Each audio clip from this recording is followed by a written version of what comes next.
राम राम किसान भाइयों, डॉक्टर भीमराव अंबेडकर विश्वविद्यालय की community radio station 9.4 megahertz Agra की आवाज पर मैं पूजा एक बार फिर सभी का बहुत बहुत स्वागत करती हूँ। आपको नमस्कार भी करती हूँ। आप हमारी रेडियो फ्रीक्वेंसी पर जुड़ गए हैं अपना ही फेवरेट प्रोग्राम सुनने के लिए, जो है कृषि जागरूकता कार्यक्रम 2.0। जी हाँ किसान भाइयों, यारा फर्टिलाइजर इंडिया प्राइवेट लिमिटेड के द्वारा यानी प्रायोजित उनके द्वारा ये कार्यक्रम है और रसायन एवं उर्वरक मंत्रालय भारत सरकार द्वारा निर्देशित ये महत्वपूर्ण कार्यक्रम है, जिसमें हम हमेशा आपके साथ में जुड़ते हैं और आपको एक विशेषज्ञ से एक खास विषय पर सही और सटीक जानकारी प्राप्त करवाते हैं।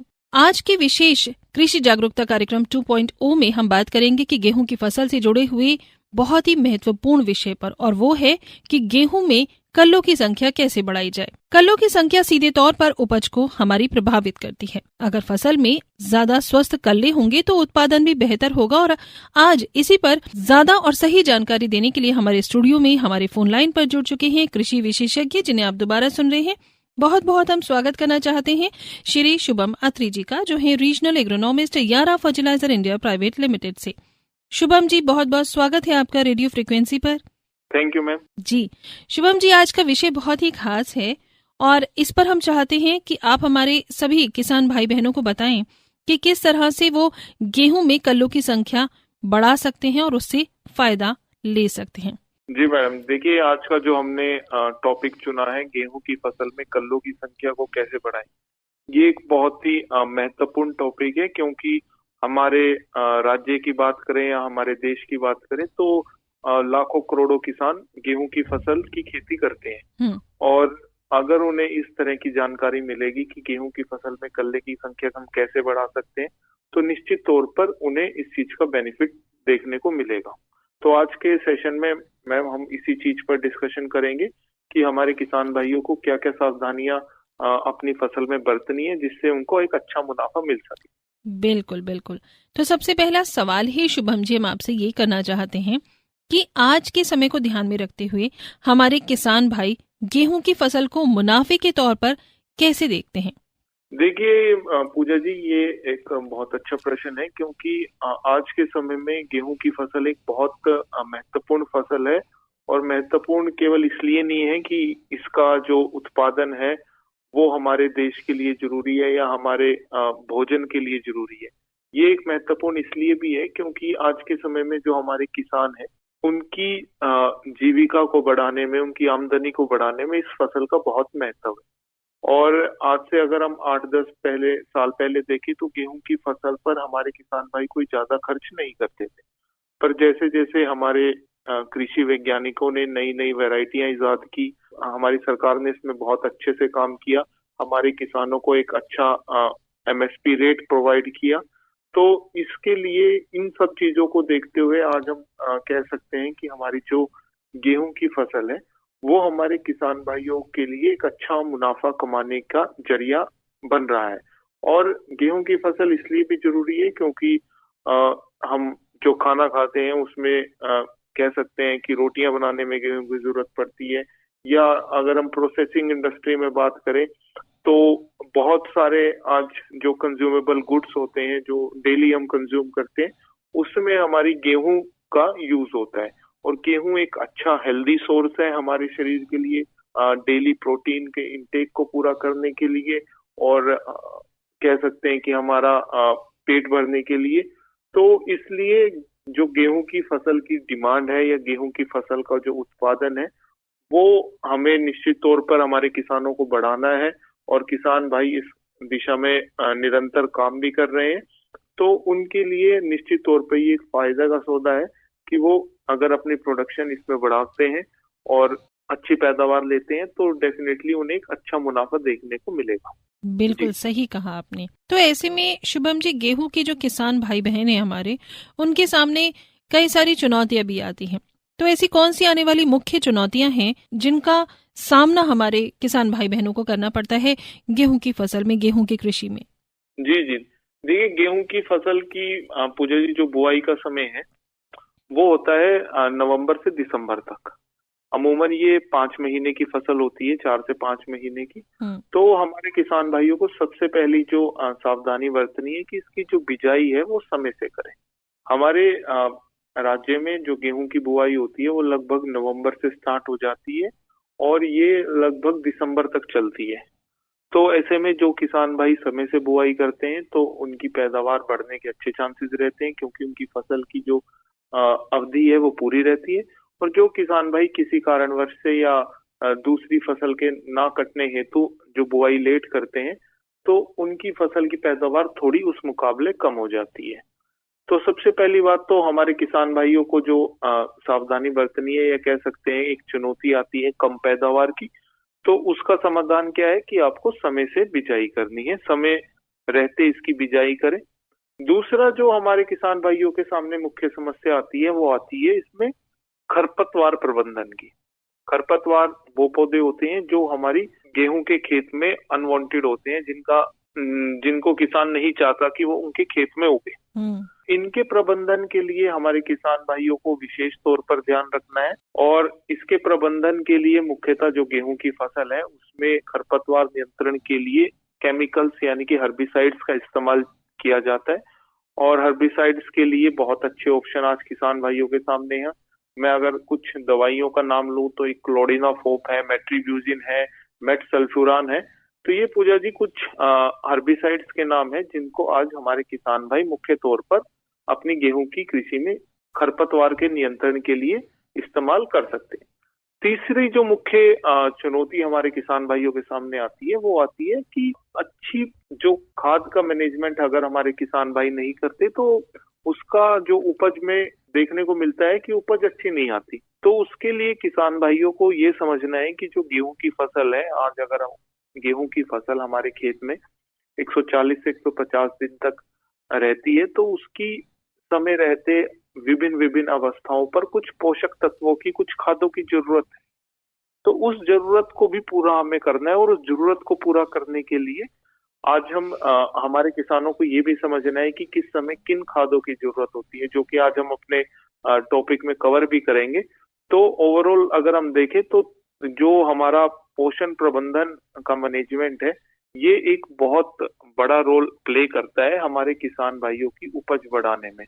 तो ये तीन मुख्य चुनौतियां अभी मैंने बताई हैं। सबसे पहली जो बताई है कि समय रहते बिजाई करें, दूसरी जो खरपतवार नियंत्रण है उस पर आपको विशेष तौर पर ध्यान देना है, तीसरा पोषण प्रबंधन का हमें कैसे उसको अच्छे से मैनेज करना है अपने खेत में। अब अगर हम चौथी चीज की बात करें जो एक हमारे किसान भाइयों के सामने एक चुनौती आती है, खासकर उन जगह पर जहां पर हमारी गेहूं की खेती में सिंचाई का प्रबंधन नहीं होता, तो वो है हमारी इरिगेशन मैनेजमेंट, यानी कि हमें समय से अपनी फसल में पानी लगाने की जरूरत है। आमतौर पर अगर हम देखें तो हमारी जो गेहूं की फसल है उसमें 4 से 5 पानी की जरूरत हो, और इसमें सबसे पहले जो पानी का समय है जो हमारे किसान भाई 24 से 25 दिन, 26 दिन, कई जगह पर 21 दिन में भी दे देते हैं। तो पहली सिंचाई का जो महत्व है बहुत अधिक है। तो कई जगह हम देखते हैं कि हमारे किसान भाइयों के पास अगर सिंचाई के पर्याप्त साधन उपलब्ध नहीं होते या उन जगह पर जहां पर जो हमारी खेती है वो वर्षा ऋतु पर डिपेंड करती है, रेनफॉल पर डिपेंड करती है, और ऐसे में अगर हमारी पहली सिंचाई लेट हो जाती है तो किसान भाइयों की जो गेहूं की फसल है वो उस हिसाब से ग्रो नहीं करती, उसमें वृद्धि विकास उस हिसाब से नहीं हो पाता, जिससे कि हमारे किसान भाइयों को एक अच्छी पैदावार नहीं मिल पाती। तो हमारे किसान भाइयों को जो सिंचाई का प्रबंधन है वो हमें मैनेज करना है। जैसे कि अगर हमारे पास ट्यूबवेल का कनेक्शन या कोई पानी का साधन नहीं है तो हम जैसे रेन वाटर को स्टोर रखते हैं, या हमारी गवर्नमेंट ने कई तरह के हमारे सिंचाई के प्रबंधन को बढ़ाने के लिए कई तरह के इंतजाम किए हैं, तो उस हिसाब से हमें उसको मैनेज करना है। तो ये 4 मुख्य चुनौतियां, उनके समाधान मैंने आपके माध्यम से आज हमारे किसान भाइयों को बताई। जी, बहुत अच्छी जानकारी आप हमारे साथ साझा कर रहे हैं। ऐसे में हम ये भी जानना चाहते हैं कि पोषक तत्व इनका कितना और कैसा कार्य होता है, यानी कि गेहूं की फसल में कल्लों की संख्या का क्या महत्व और इस प्रतिक्रिया को किन पोषक तत्वों का मुख्य काम इनको बढ़ाने में, इनको सहयोग करने में रहता है, उन मुख्य पोषक तत्वों के बारे में हमें बताइए। जी जी जी, देखिए गेहूं की फसल में अगर हम बात करें तो जो गेहूं की हमारी फसल है वो एक घासीय प्रजाति से आती है। अच्छा। और तो इंग्लिश में हम अगर बोले तो ग्रेमिनी फैमिली हमारी गेहूं की फसल की होती है। और ये फैमिली दो मुख्य फसलों की ओर होती है। सबसे पहला हमारा धान और दूसरा गन्ना। तो इन तीन फसलों में, या वो धान हो, गन्ना हो, गेहूं हो, इन तीन फसलों में जो कल्लों की संख्या का महत्व होता है वो बहुत निर्भर करता है कि हमारी पैदावार उस पर टिकी रहती है। कह सकते हैं कि जितना ज्यादा कल्लों की संख्या होगी उतनी ज्यादा पैदावार बढ़ने के हमारे चांसेस रहते हैं। अब कल्ले कैसे बढ़ते हैं? कल्ले वास्तविक में अगर इनकी परिभाषा हम किसान भाइयों को समझाएं तो कल्ले हमारे पौधे की एक आंतरिक शक्ति होती है कि जो सबसे पहला तना हमारे फसल का निकलता है वो एक प्रोसेस द्वारा, सेल डिवीजन के प्रोसेस द्वारा अपने जड़ों से या अपने तने के नीचे से अन्य कल्लों को यानी कि अन्य स्टेम्स को जन्म देता है। यानी कि आप अगर कोई फसल की बुआई करते हैं तो पहले आप देखेंगे कि सिर्फ एक तना होता है और धीरे धीरे समय से 20-25 दिन बाद उसमें उस जैसे 6 से 7, 8 से 10 कल्ले बन जाते हैं। तो ये एक प्रोसेस होता है। ये एक प्रोसेस हमारी फसल की जो एक सेल्फ सफिशिएंसी है कि इसके फसल के अंदर से कल्ले निकलेंगे। अब कुछ कल्ले तो स्वाभाविक है कि हमारी फसल दे देती है कि हाँ, अगर गेहूं की फसल हमने बोया है, गेहूं का बीज बोया, तो उससे 4-5 कल्ले यानी कि 4-5 स्टेम, 4-5 तने एक जगह बन सकते हैं। अब बात आती है कि इसको बढ़ाएं कैसे। तो इस प्रोसेस को बढ़ाने में, कल्ले की संख्या को बढ़ाने में कुछ खास पोषक तत्वों का रोल रहता है। इसमें सबसे पहला जो पोषक तत्वों का रोल रहता है वो रहता है जिंक का। जिंक एक सूक्ष्म पोषक तत्व है। खासकर गेहूं के किसान भाई से जानते हैं कि गेहूं की फसल में जिंक का क्या महत्व रहता है। और अगर मैं उस महत्व के बारे में बात करूं तो जिंक एक सूक्ष्म पोषक तत्व है और ये हमारी फसल में जो हार्मोन है, ग्रोथ हार्मोन, उनको एक्टिव करने में कह सकते हैं मुख्य काम करता है। हमारे पौधे के अंदर बहुत सारे प्रोसेस होते हैं, जैसे खाना बनाने का, क्लोरोफिल बढ़ाने का। तो इन प्रोसेस में जिंक पोषक तत्व की मुख्य भूमिका है। और कह सकते हैं कि हमारे जो पौधे के अंदर 300 से ज्यादा प्रोसेस होते हैं उनको एक्टिवेट करने में कैटलिस्ट के रूप में जिंक काम करता है। तो जिंक एक सबसे जरूरी पोषक तत्व हो गया। दूसरा पोषक तत्व हमारी फसल में जो कल्ले बढ़ाने में सहायक होता है वो होता है कैल्शियम। कैल्शियम और नाइट्रोजन, ये दो पोषक तत्व हमारी फसल में जो सेल डिवीजन का प्रोसेस होता है, यानी कि कोशिकाओं का विभाजन का जो प्रोसेस होता है उसको बढ़ावा देता है।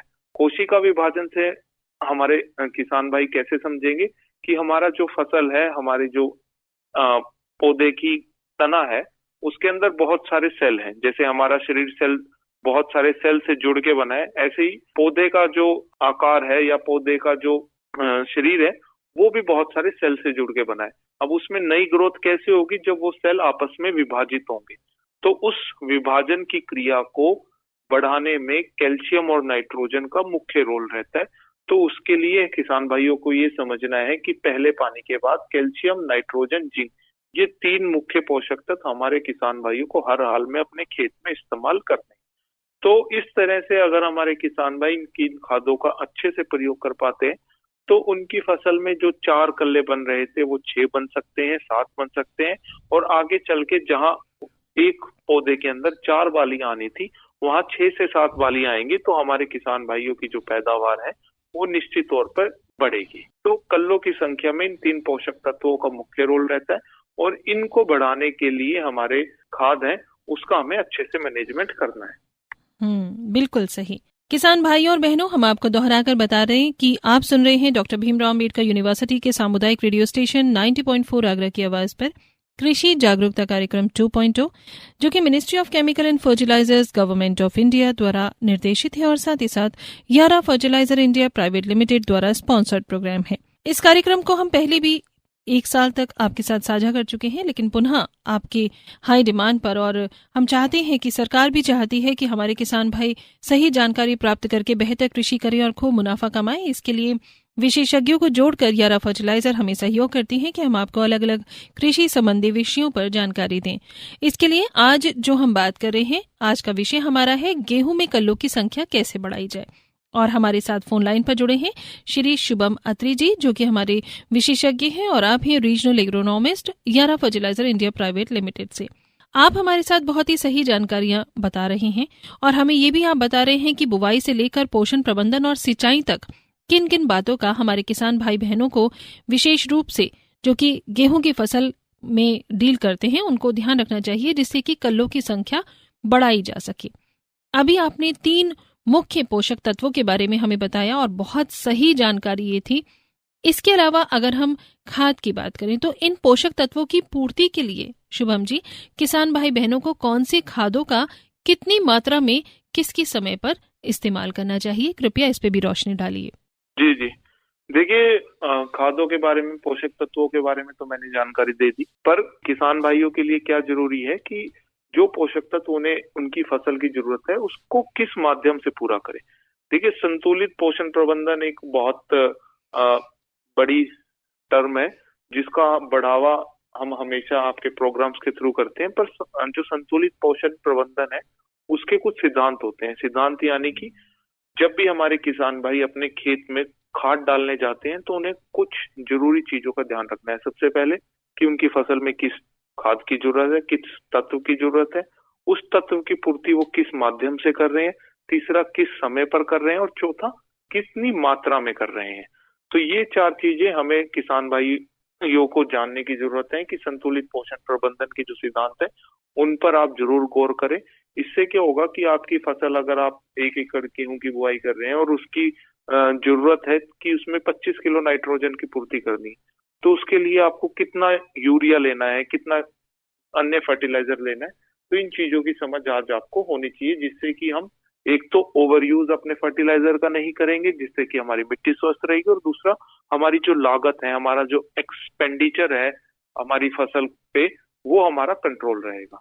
तो जैसा मैंने अभी थोड़ी देर पहले बताया था कि हमारी जो गेहूं की फसल है उसमें कल्ले बढ़ाने के लिए मुख्यतः जिंक, नाइट्रोजन और कैल्शियम तत्व की जरूरत रहती है। तो इसकी पूर्ति करने के लिए सबसे पहले अगर हम जिंक की बात करें, जो सूक्ष्म पोषक तत्व है जिसको हमारे किसान भाई इस्तेमाल भी करते हैं, तो इसकी पूर्ति के लिए हमारे पास आज बहुत अच्छे फर्टिलाइजर उपलब्ध हैं, जिसमें सबसे पहले मैं नाम लेना चाहूंगा यारा फर्टिलाइजर द्वारा जो एक जिंक पर आधारित एक प्रोडक्ट है जिसका नाम है याराविटा प्रोकोट जिंक। ये एक बहुत ही नई टेक्नोलॉजी से बना खाद है, और इसके लिए आपको क्या करना है कि 1 एकड़ में आपको 325 ml से 330 ml प्रति एकड़ इसकी डोज रखनी है।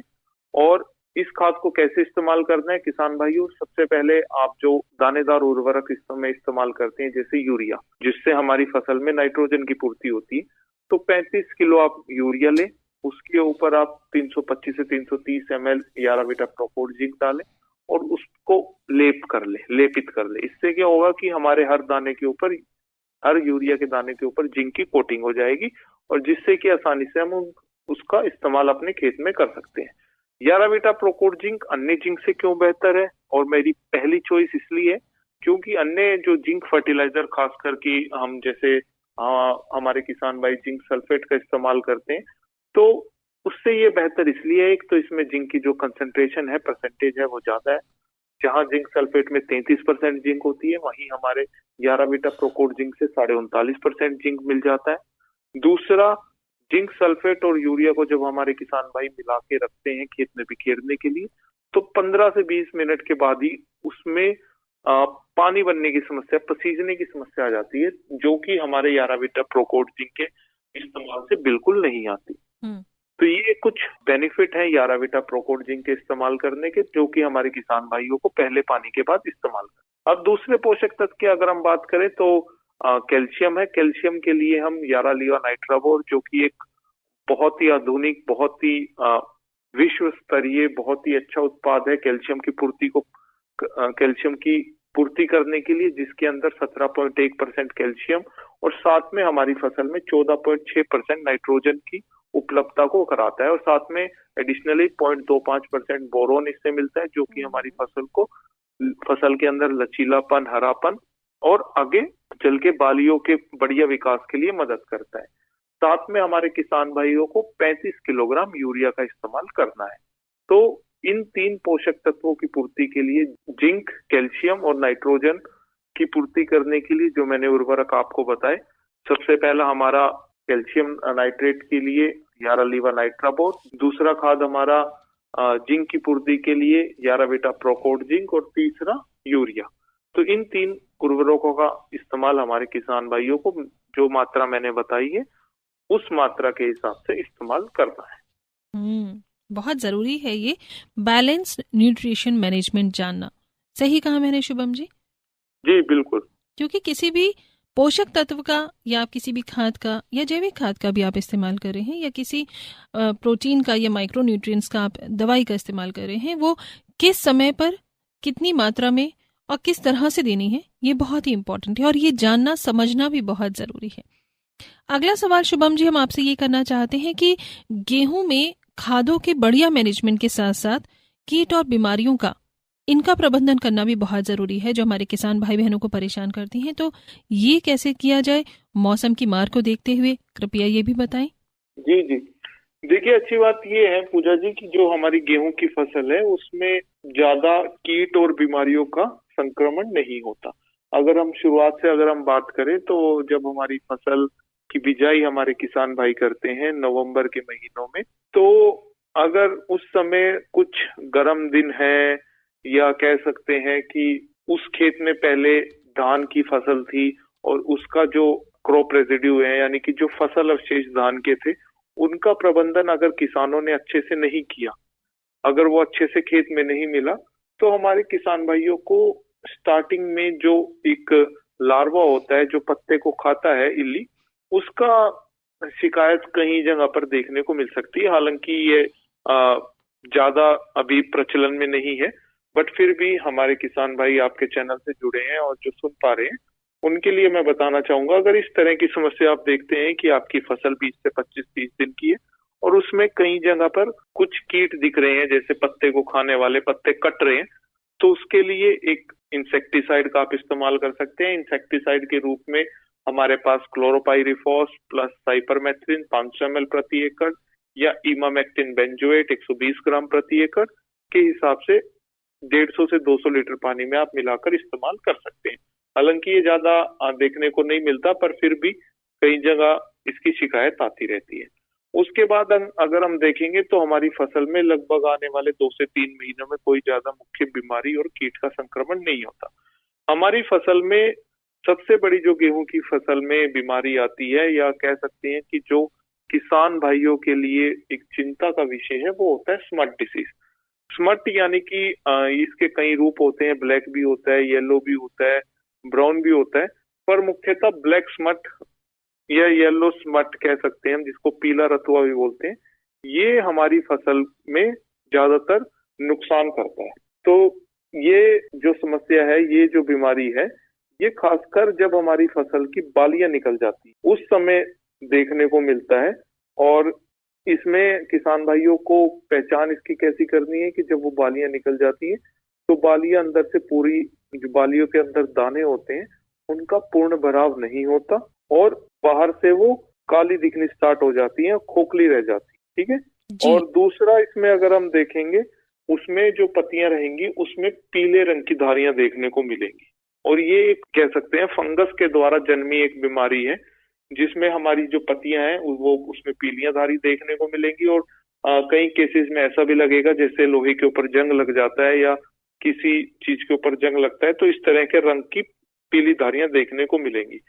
तो इसके लिए हमारे किसान भाइयों को क्या समाधान करना है कि जैसे ही उनकी फसल में बालियां निकलती हैं या बालियां निकलने से पहले जैसे उनकी फसल में गोप की अवस्था है तो उसमें फंजीसाइड जैसे कि हेक्साकेनाजोल, प्रोपिकेनाजोल या आपके क्षेत्र में काफी अच्छे टेक्निकल है, मुख्यतः हेक्साकेनाजोल, प्रोपिकेनाजोल इसमें बेहद बढ़िया काम करता है। तो इन फंजीसाइड्स को 400 से 500 ml प्रति एकड़ के हिसाब से आपको इस्तेमाल करना है। दूसरा, इस समय पर अगर हम कीट की बात करें तो मुख्यतः जब मार्च का महीना होता है तो कई बारी हमारे क्षेत्र में पॉसिबिलिटी बनती है कि बादल आ जाते हैं और अगर हमारे मौसम में बादल रहते हैं 2 से 3 दिन तक, यानी कि 48 से 60 घंटे की ड्यूरेशन ऐसी चली जाती है कि यह वातावरण थोड़ा घुटा हुआ रहता है, यानी कि हवा नहीं चलती, बादल रहते हैं, क्लियर मौसम नहीं होता, तो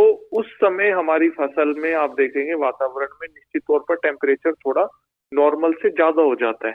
अगर सपोज करो हमारा मार्च में टेम्परेचर 20 डिग्री है और हमारे वातावरण में 2 से 3 दिन तक लगातार बादल बने हुए हैं, तो उसमें टेम्परेचर 25 डिग्री 26 डिग्री हो जाएगा।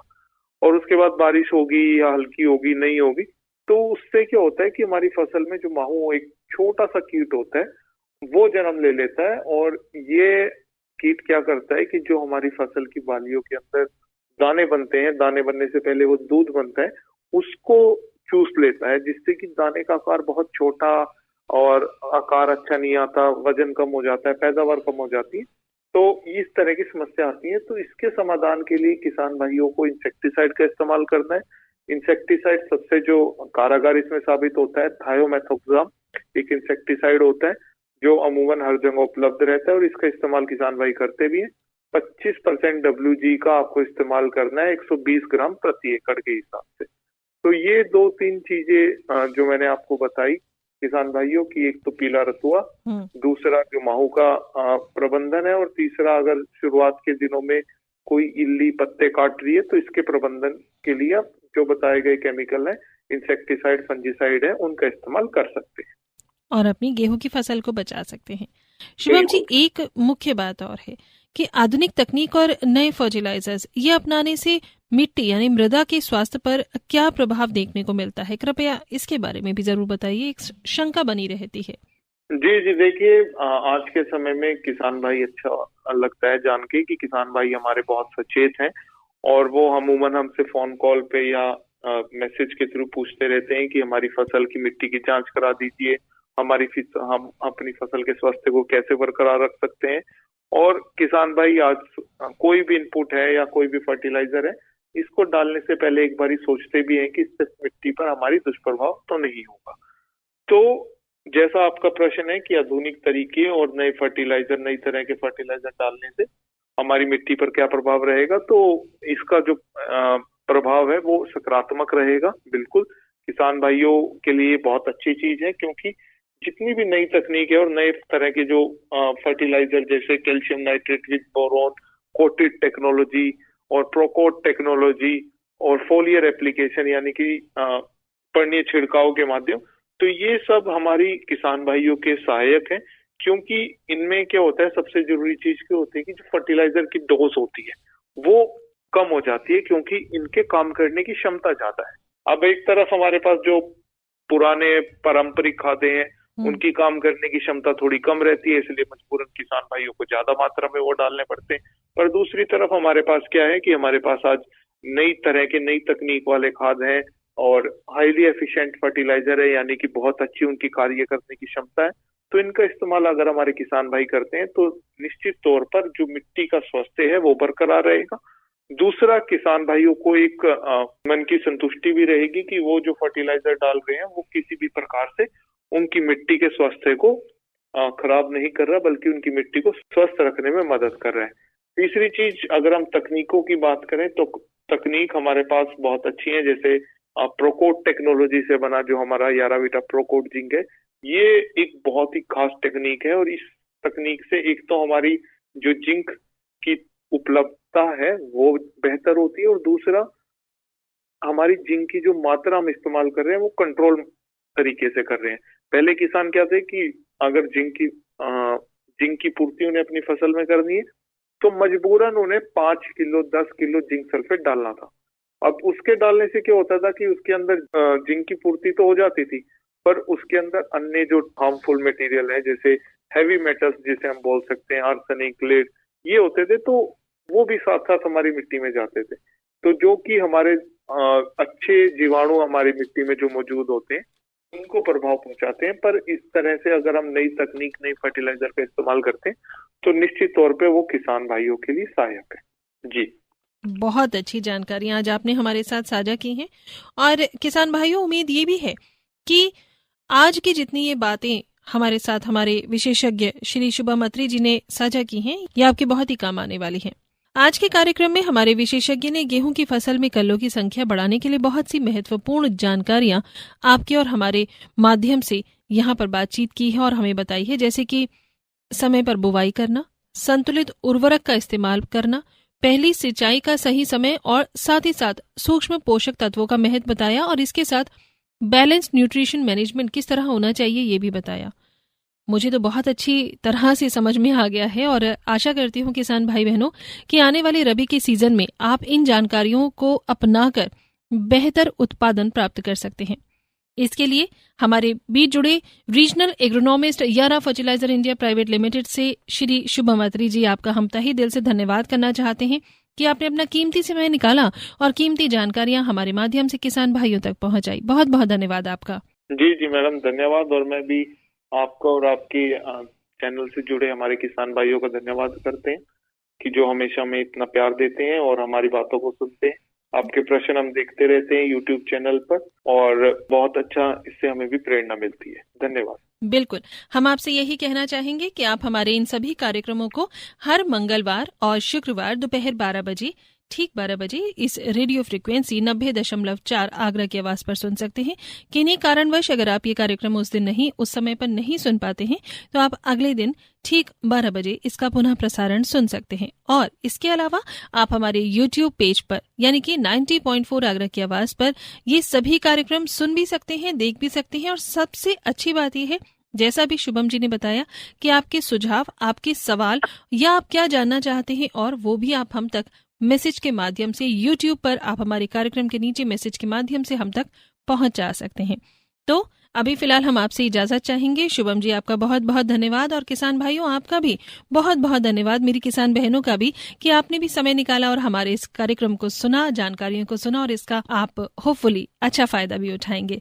तो फिलहाल होगी आपसे फिर मुलाकात, तब तक पूजा को दीजिए इजाजत। नमस्कार।